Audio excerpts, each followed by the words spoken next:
far lived up to none of his lofty campaign promises. All we have had from Franklin Delano Roosevelt and his so-called brain trust Brain trust. is a great deal of high-flown talk and virtually no action in a nation racked by poverty, misery, and unemployment. It is deeds that we want from the White House, not words. In short, Mr. President, if you are listening, we have had enough of your fireside chats. It's time to stop. Criticism, damn it. Nothing but criticism, damn it. I know. It's awful. Did anybody see the Washington Post this morning? My friends, I say again, the only thing we have to fear is fear itself. Franklin, you've already been elected. Every cloud is a silver lining. You're never fully dressed without a smile.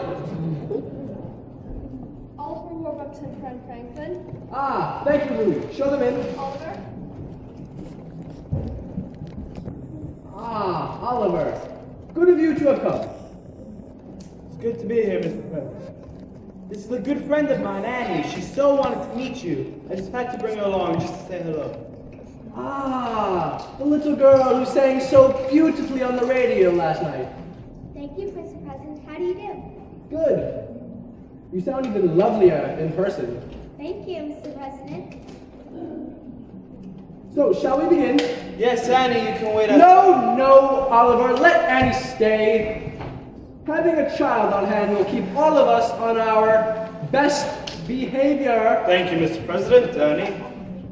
Now, Oliver, I don't want to hear so much of a gosh out of you. Franklin, a child?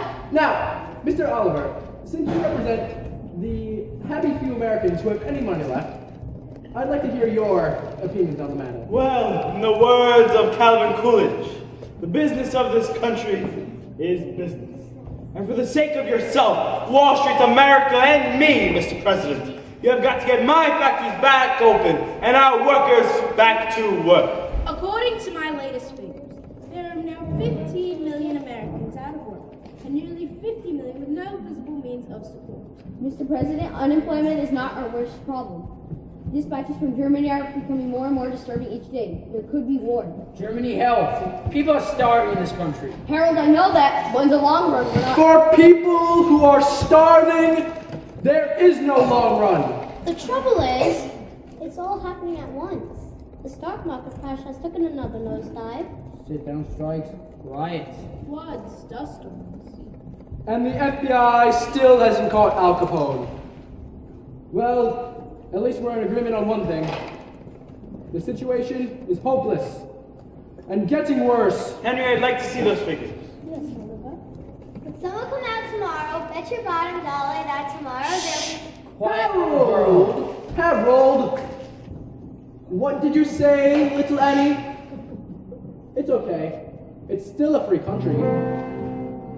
Just thinking about tomorrow clears away the cobwebs and the sorrow till there's... Harold, sing! What? Yes, you heard me sing! Go! Sing? Yes! I've just decided that if my administration is going to be anything, it's going to be optimistic about the future of this nation. Now sing! Or Billy Franklin, you know that I... Sing! Just thinking about tomorrow. Louder! Bet your bottom dollar that tomorrow Louder! there'll be sun. Just thinking about tomorrow clears away the cobwebs and the sorrow till there's none. Solo for the president. When I'm stuck with a day that's gray and lonely, I just stick up my chin,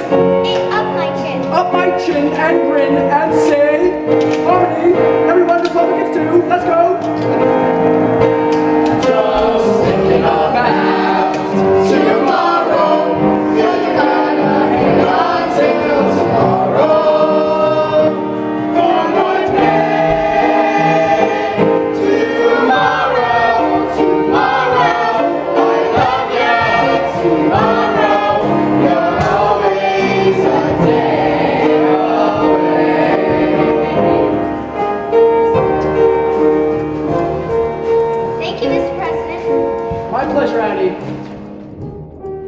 Alright, Annie. Well, I suppose the Oxford Hour of Smiles has gotten the word out about the search for your parents.